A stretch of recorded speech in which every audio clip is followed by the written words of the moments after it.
अवसर पर वे अपने ओजस्वी वाणी तथा बहुमोल विचारों से हमें अनुग्रहित करें।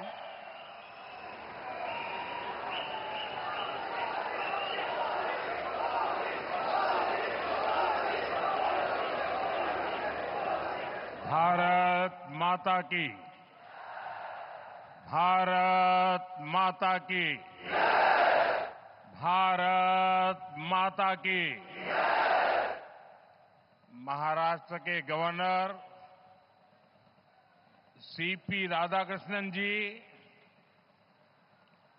हमारे लोकप्रिय मुख्यमंत्री श्री एकनाथ शिंदे जी, केंद्रीय कैबिनेट में मेरे सहयोगी श्री राजीव रंजन सिंह जी, सर्बानंद सोनोवाल जी, महाराष्ट्र के उप मुख्यमंत्री देवेंद्र फडणवीस जी, अजीत दादा पवार जी, केंद्रीय मंत्रिमंडल के मेरे अन्य सहयोगीगण, महाराष्ट्र सरकार के मंत्री, अन्य महानुभाव और मेरे प्यारे भाइयों एवं बहनों,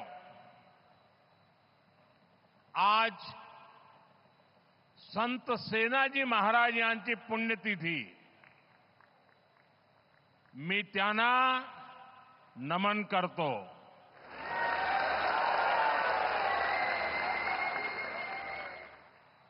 माझ्या सर्व लाडक्या बहिणी आणि लाडक्या भावांना तुमच्या या सेवकाचा नमस्कार।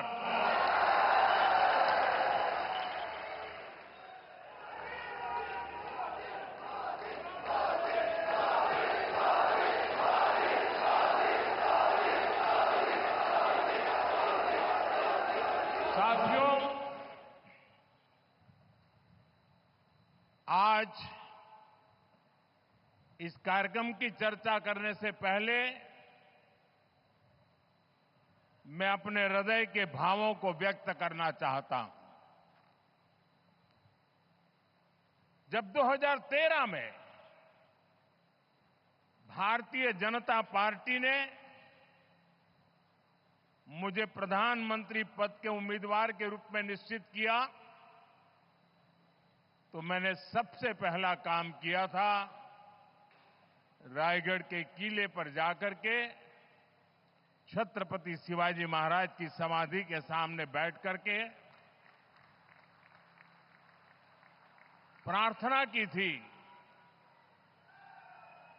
एक भक्त अपने आराध्य देव को जिस प्रकार से प्रार्थना करता है, उसे भक्ति भाव से आशीर्वाद लेकर के मैंने राष्ट्र सेवा की एक नई यात्रा का आरंभ किया था। पिछले दिनों सिंधुदुर्ग में जो हुआ, मेरे लिए, मेरे सभी साथियों के लिए छत्रपति शिवाजी महाराज ये सिर्फ नाम नहीं है। हमारे लिए छत्रपति शिवाजी महाराज ये सिर्फ राजा महाराजा राजपुरुष मात्र नहीं है। हमारे लिए छत्रपति शिवाजी महाराज आराध्य देव है।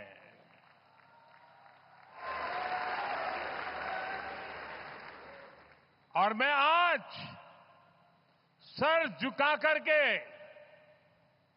मेरे आराध्य देव छत्रपति शिवाजी महाराज की उनके चरणों में मस्तक रख के माफी मांगता हूं।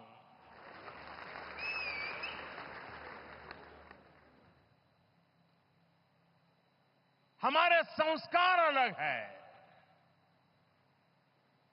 हम वो लोग नहीं हैं जो आए दिन भारत मां के महान सपूत, इसी धरती के लाल वीर सावरकर को अनाप शनाप गालियां देते रहते हैं, अपमानित करते रहते हैं, देशभक्तों की भावनाओं को कुचलते हैं। उसके बावजूद भी वीर सावरकर को गालियां देने के बावजूद भी माफी मांगने को जो तैयार नहीं है, अदालतों में जाकर के लड़ाई लड़ने को तैयार है, इतने बड़े महान सपूत का अपमान करके जिनको पश्चाताप नहीं होता है, महाराष्ट्र की जनता उनके संस्कार को अब जान ले। और ये हमारे संस्कार है कि इस धरती पर आते ही आज मैंने पहला काम मेरे आराध्य देव छत्रपति शिवाजी महाराज में उनके चरणों में सर झुका करके क्षमा मांगने का कर रहा हूं। और इतना ही नहीं, जो लोग छत्रपति शिवाजी महाराज को अपने आराध्य देव मानते हैं, उनके दिल को जो गहरी चोट पहुंची है, मैं ऐसे आराध्य देव की पूजा करने वालों को भी उनकी भी सर झुका करके क्षमा मांगता हूं। मेरे संस्कार अलग है। हमारे लिए हमारे आराध्य देव से बड़ा कुछ नहीं होता है। साथियों, आज का दिन महाराष्ट्र की विकास यात्रा का एक ऐतिहासिक दिन है। ये भारत की विकास यात्रा के लिए बहुत बड़ा दिन है। विकसित महाराष्ट्र विकसित भारत के संकल्प का सबसे अहम हिस्सा है। इसलिए पिछले 10 वर्ष हो या अभी मेरी सरकार का तीसरा कार्यकाल, महाराष्ट्र के लिए लगातार बड़े फैसले लिए गए हैं। महाराष्ट्र के पास विकास के लिए जरूरी सामर्थ्य भी है, संसाधन भी है। यहां समुद्र के तट भी है। इन तटों से अंतर्राष्ट्रीय व्यापार का सदियों पुराना इतिहास भी है और यहां भविष्य की अपार संभावनाएं भी है। इन अवसरों का पूरा लाभ महाराष्ट्र को और देश को मिले, इसके लिए आज वाढवण पोर्ट की नींव रखी गई है। इस पोर्ट पर 76,000 करोड़ रुपए से ज्यादा खर्च किए जाएंगे। ये देश का सबसे बड़ा कंटेनर पोर्ट होगा। ये देश ही नहीं, दुनिया के सबसे गहरे पोर्ट में से एक महत्वपूर्ण पोर्ट होगा। आज देश के सभी कंटेनर पोर्ट से जितने कंटेनर आते जाते हैं, पूरे देश के टोटल की मैं बात कर रहा हूं, आज जितने टोटल आते जाते हैं उससे ज्यादा कंटेनर का काम अकेले वाढवण पोर्ट पर होने वाला है। आप अंदाज लगा सकते हैं ये पोर्ट महाराष्ट्र और देश के व्यापार का, औद्योगिक प्रगति का कितना बड़ा केंद्र बनेगा। इस क्षेत्र की पहचान अब तक प्राचीन किलों यानी फोर्ट से होती थी। अब इस क्षेत्र की पहचान आधुनिक पोर्ट से भी हुआ करेगी। मैं पालघर के लोगों को, महाराष्ट्र के लोगों को, देश के लोगों को बहुत बहुत बधाई देता हूं। साथियों, हमारी सरकार ने 2-3 दिन पहले ही दीघी पोर्ट औद्योगिक क्षेत्र के विकास को भी मंजूरी दे दी है।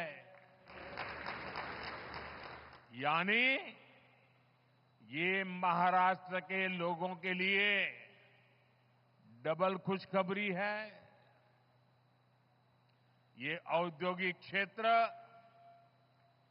छत्रपति शिवाजी महाराज की राजधानी रायगढ़ में विकसित होने वाला है। इसलिए ये महाराष्ट्र की पहचान का, छत्रपति शिवाजी महाराज के सपनों का भी प्रतीक बनेगा। दीघी पोर्ट औद्योगिक क्षेत्र से पर्यटन और इको रिसोर्ट को भी बढ़ावा मिलेगा। साथियों, आज यहां मच्छीमार भाई बहनों के लिए भी 700 करोड़ रुपए से ज्यादा की विकास परियोजनाओं का शिलान्यास किया गया है। देश की अलग अलग जगहों पर 400 करोड़ रुपए से ज्यादा की परियोजनाओं का उद्घाटन भी यहीं से हुआ है। इन सब प्रोजेक्ट्स के लिए भी अपने मछुआरे भाई बहनों को, आप सभी साथियों को बधाई देता हूं। वाढवण पोर्ट हो, दीघी पोर्ट इंडस्ट्रियल एरिया का विकास हो, फिशरीज की योजनाएं हो, इतने बड़े बड़े काम माता महालक्ष्मी देवी, माता जीवदानी और भगवान तुंगारेश्वर के आशीर्वाद से ही हो रहे हैं।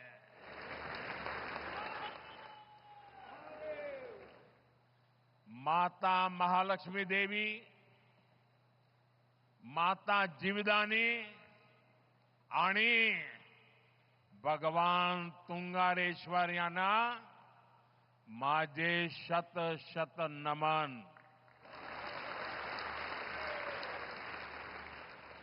साथियों, एक समय था जब भारत को विश्व के सबसे समृद्ध और सशक्त राष्ट्रों में गिना जाता था। भारत की समृद्धि का एक बड़ा आधार था भारत का सामुद्रिक सामर्थ्य। हमारी इस ताकत को महाराष्ट्र से बेहतर और कौन जानेगा। छत्रपति शिवाजी महाराज, उन्होंने समुद्री व्यापार को, समुद्री शक्ति को एक नई ऊंचाई दी थी।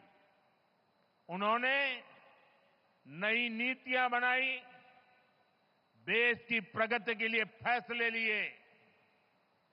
कभी हमारी ताकत इतनी थी कि दरिया सारंग कान्होजी आंग्रे पूरी ईस्ट इंडिया कंपनी पर भारी पड़े थे। लेकिन आजादी के बाद उस विरासत पर ध्यान नहीं दिया गया। औद्योगिक विकास से लेकर व्यापार तक भारत पीछे ही छूटता चला गया।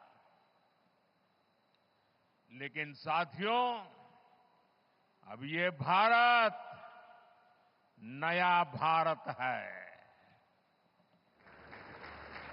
नया भारत इतिहास से सबक लेता है। नया भारत अपने सामर्थ्य को पहचानता है। नया भारत अपने गौरव को पहचानता है। गुलामी की बेड़ियों के हर निशान को पीछे छोड़ते हुए नया भारत समुद्री इंफ्रास्ट्रक्चर में मिल के नए पत्थर लगा रहा है। साथियों, पिछले एक दशक में भारत के समुद्री तटों पर विकास को अभूतपूर्व गति मिली है। हमने बंदरगाहों को आधुनिक बनाया है। हमने जलमार्गों को विकसित किया है। जहाजों को बनाने का काम भारत में हो, भारत के लोगों को रोजगार मिले, सरकार ने इस पर जोर दिया है। इस दिशा में लाखों करोड़ रुपए का निवेश हुआ है। आज इसके परिणाम भी हमें देखने को मिल रहे हैं। ज्यादातर पोर्ट की क्षमता पहले की तुलना में दोगुनी हो गई है। निजी निवेश भी बढ़ा है। जहाजों के आने जाने के समय में भी कमी आई है। इसका लाभ किसे मिल रहा है? हमारे उद्योगों, हमारे व्यापारियों, जिनकी लागत कम हुई है। इसका लाभ हमारे युवाओं को मिल रहा है, जिन्हें नए अवसर मिल रहे हैं। इसका लाभ उन नाविकों को मिल रहा है, जिनकी सुविधाएं बढ़ी है। साथियों, आज वाडवर्ण पोर्ट पियर पूरी दुनिया की नजर है। दुनिया में वाडवर्ण पोर्ट की बराबरी करने वाले 20 मीटर जितनी गहराई वाले बहुत कम बंदरगाह है। इस पोर्ट पर हजारों जहाज आएंगे, कंटेनर आएंगे। इस पूरे क्षेत्र की आर्थिक तस्वीर बदल जाएगी। सरकार वाडवर्ण पोर्ट को रेल और हाईवे कनेक्टिविटी से भी जोड़ेगी। कितने ही नए नए व्यापार इस पोर्ट की वजह से यहां शुरू होंगे। यहां वेयर हाउसिंग के काम में बहुत तेजी आएगी। और इसकी लोकेशन, ये तो सोने पर सुहागा है। Western dedicated freight corridor, Delhi Mumbai expressway, सब कुछ बहुत पास है। पूरे साल यहां से कार्गो आएगा जाएगा और इसका सबसे ज्यादा लाभ आप लोगों को मिलेगा, मेरे महाराष्ट्र के भाई बहनों को मिलेगा, मेरी नई पीढ़ी को मिलेगा। साथियों, महाराष्ट्र का विकास ये मेरी बहुत बड़ी प्राथमिकता है। आज मेक इन इंडिया का लाभ महाराष्ट्र को हो रहा है। आज आत्मनिर्भर भारत अभियान का लाभ महाराष्ट्र को हो रहा है। आज भारत की प्रगति में हमारा महाराष्ट्र बहुत बड़ी भूमिका निभा रहा है। लेकिन ये दुर्भाग्य है कि महाराष्ट्र विरोधी दलों ने आपके विकास पर, आपकी भलाई पर हमेशा ब्रेक लगाने की कोशिश की। मैं आज आपको इसका एक और उदाहरण देता हूं। भाइयों और बहनों, हमारे देश को वर्षों से दुनिया के साथ व्यापार के लिए एक बड़े और आधुनिक पोर्ट की जरूरत थी। महाराष्ट्र का पालघर ही इसके लिए सबसे उपयुक्त जगह है। ये पोर्ट हर मौसम में काम कर सकता है, लेकिन इस प्रोजेक्ट को 60 वर्षों तक लटका कर रखा गया। महाराष्ट्र और देश के ये योजना इतने जरूरी काम को कुछ लोग शुरू ही नहीं होने दे रहे थे। 2014 में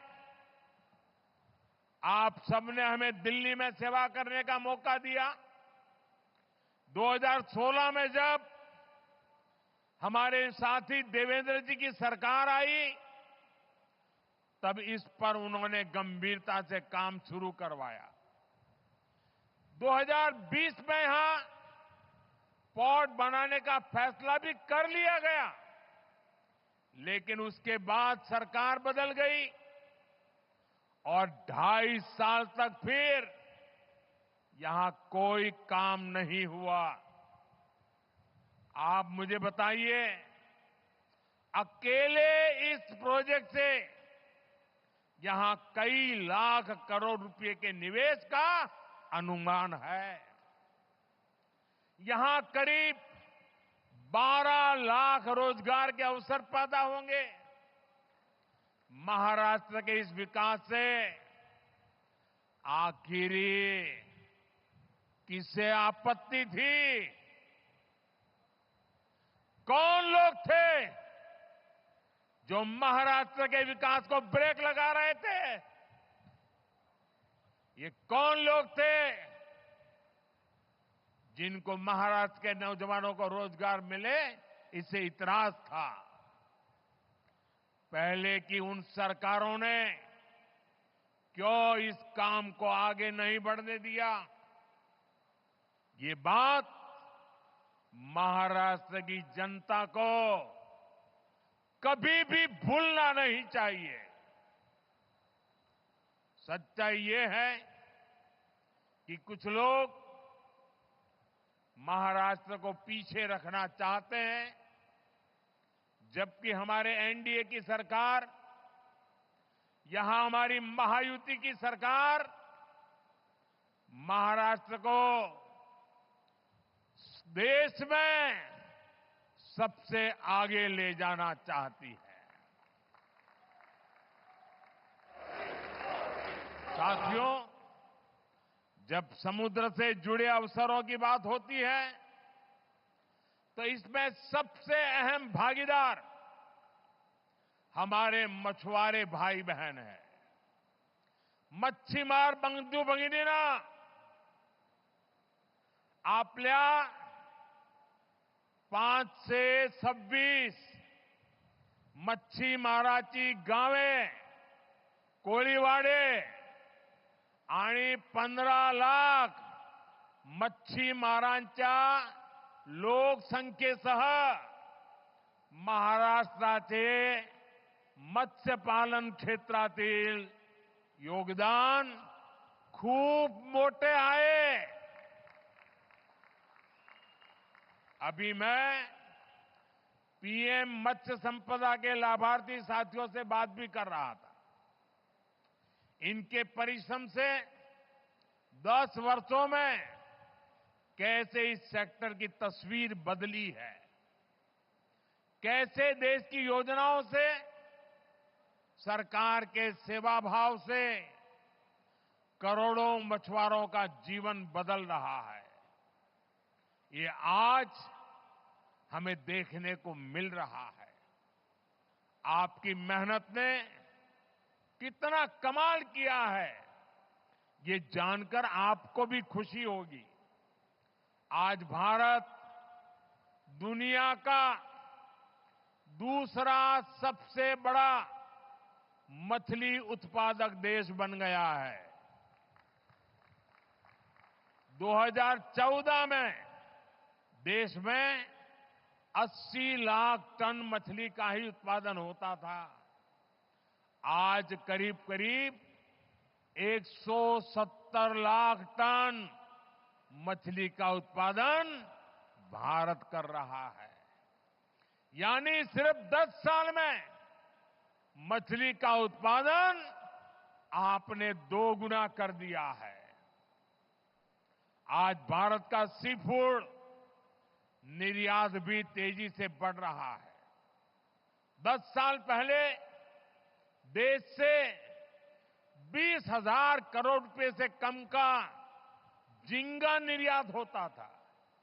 आज 40,000 करोड़ रुपए से ज्यादा की झींगा निर्यात होता है। यानी झींगा का निर्यात भी आज 2 गुने से ज्यादा हो गया है। हमने जो ब्लू रिवॉल्यूशन स्कीम शुरू की थी, उसकी सफलता चारों तरफ दिख रही है। इस योजना से रोजगार के लाखों नए अवसर तैयार हुए हैं। आमच्या सरकारच्या निरंतर प्रयत्नामुळे कोट्यावधी मच्छीमारांचे उत्पन्न वाढले आहे, त्यांचा जीवन स्तर सुधारला आहे। साथियों, हमारी सरकार मछली उत्पादन में महिलाओं की भागीदारी को बढ़ाने के लिए भी काम कर रही है। प्रधानमंत्री मत्स्य संपदा योजना के तहत हजारों महिलाओं को मदद दी गई है। आप भी जानते हैं कि मछली पकड़ने के लिए जाने वाले लोगों को अपने जीवन का खतरा भी उठाना पड़ता है। घर की महिलाएं, पूरा परिवार चिंता में जीता था। हम आधुनिक टेक्नोलॉजी और सैटेलाइट की मदद से इन खतरों को भी कम कर रहे हैं। आज जो ये वेसल कम्युनिकेशन सिस्टम शुरू हुआ है, वो तो हमारे मच्छी मार भाई बहनों के लिए बहुत बड़ा वरदान होगा। सरकार मछली पकड़ने वाले जहाजों पर 1 लाख ट्रांसपोंडर लगाने जा रही है।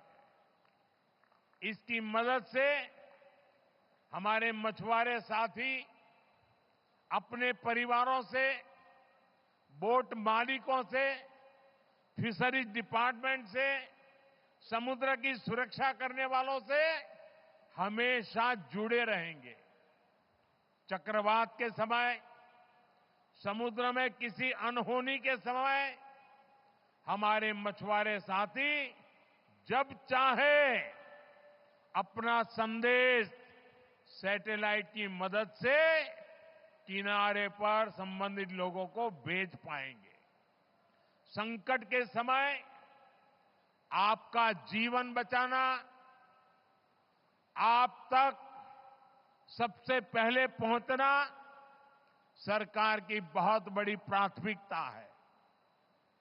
साथियों, मच्छीमार भाई बहनों के जहाज सुरक्षित लौट सके, इसके लिए 110 से ज्यादा मच्छी बंदरगाह और लैंडिंग सेंटर्स भी बनाए जा रहे हैं।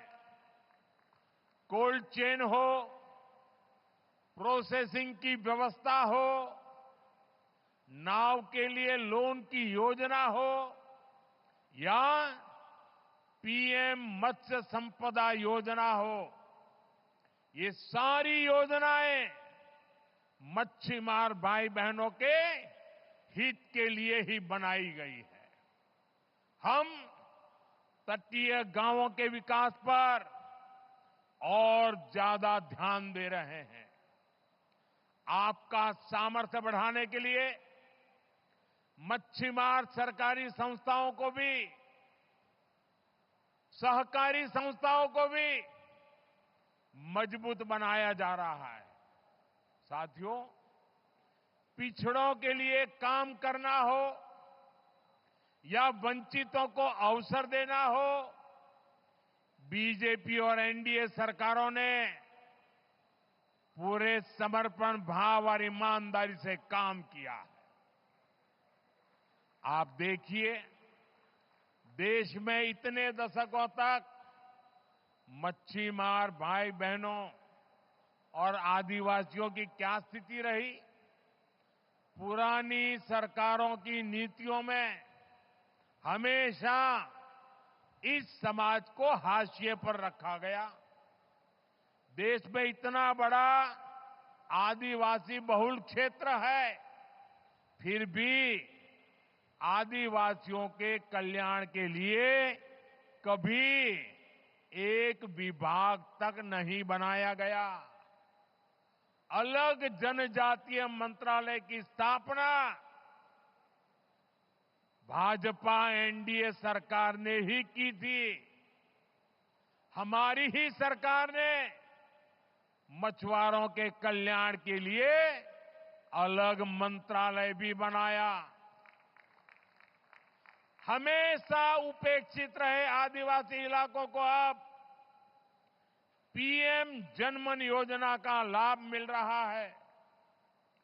हमारा आदिवासी समाज, हमारा मच्छीमार समाज आज भारत की प्रगति में बड़ा योगदान दे रहा है।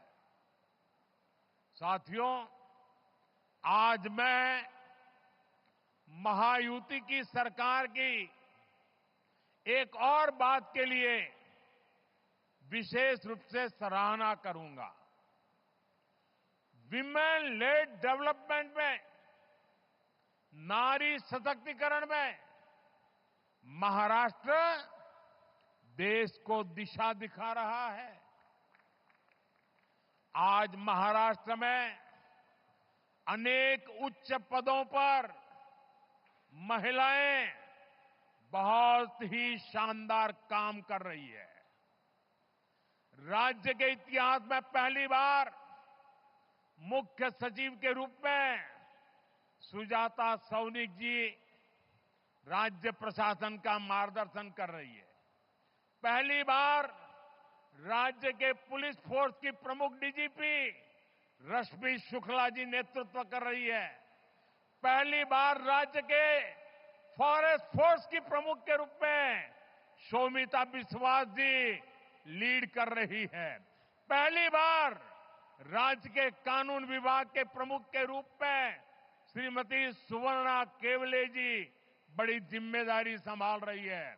इसी तरह राज्य के प्रिंसिपल अकाउंटेंट जनरल के रूप में जया भगत जी ने कमान संभाली हुई है और मुंबई में कस्टम्स डिपार्टमेंट का नेतृत्व प्राची स्वरूप जी के हाथों में है। मुंबई की विशाल और मुश्किल भरे अंडरग्राउंड मेट्रो 3 को मुंबई मेट्रो की एमडी अश्विनी भिड़े जी लीड कर रही है। उच्च शिक्षा क्षेत्र में भी महाराष्ट्र में महिलाएं नेतृत्व कर रही है। महाराष्ट्र हेल्थ यूनिवर्सिटी के कुलगुरु के रूप में लेफ्टिनेंट जनरल डॉक्टर माधुरी कानिटकर जी नेतृत्व कर रही है। महाराष्ट्र के स्किल्स यूनिवर्सिटी के पहले कुलगुरु के रूप में डॉक्टर अपूर्वा पालकर जी नई पहल कर रही है। ऐसे कितने ही बड़े और बहुत जिम्मेदार भरे पद हैं जहां महाराष्ट्र में नारी शक्ति अपने श्रेष्ठ प्रदर्शन कर रही है। इनकी सफलता इस बात का प्रमाण है कि 21वीं सदी की नारी शक्ति समाज को नई दिशा देने के लिए तैयार है। यही नारी शक्ति विकसित भारत का बहुत बड़ा आधार है। साथियों, सबका साथ, सबका विकास, सबका विश्वास और सबका प्रयास, ये एनडीए सरकार का मंत्र है। मुझे विश्वास है आप सबके सहयोग से हम महाराष्ट्र को विकास की नई ऊंचाई पर ले जाएंगे। आप महायुति सरकार पर अपना आशीर्वाद बनाए रखिए। एक बार फिर आप सभी को देश के सबसे बड़े पोर्ट के लिए, अनेक अनेक मच्छीमार भाइयों के लिए, योजनाओं के लिए अनेक अनेक शुभकामनाएं देता हूं, बधाई देता हूं। मेरे साथ बोलिए, भारत माता की। दोनों हाथ ऊपर करके पूरी ताकत से बोलिए, भारत माता की। आज आपके साथ समंदर की हर लहरें भी अपना सुर जोड़ रही है। भारत माता की, भारत माता की, भारत माता की। बहुत बहुत धन्यवाद।